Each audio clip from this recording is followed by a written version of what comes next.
Another good lesson coming from the book of Judges this morning.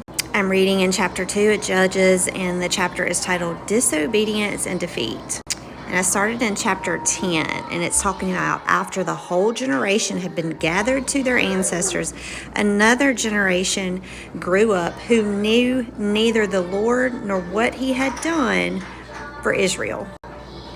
And that just, it blew my mind right there. I was like, because then the following verses go on to say how this generation who did not know the history of the Israelites, who did not know the stories and all of what God had done for them, they started worshiping other gods. They were just like all the other people. They just did evil things. They did not carry on God's words.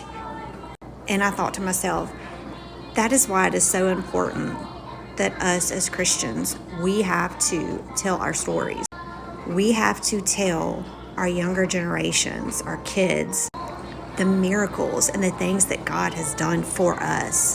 We are to open our mouths and teach and preach to our children, to anyone we see, social media. Because if we are not speaking, if we are not telling our stories, if we are not telling the goodness of God and what he has done for us, what he has brought us through, the miracles, the everyday things, the creation in which he allows us to live in, then there is rising up a nation who is not going to know the Lord and is going to just do evil, who is going to be a Satan-filled generation.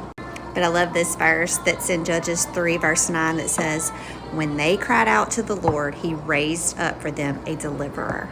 And I feel like right now we should be crying out to the Lord, because I feel like sometimes it's just we're in a generation that is fighting so hard to disprove the existence of our Creator.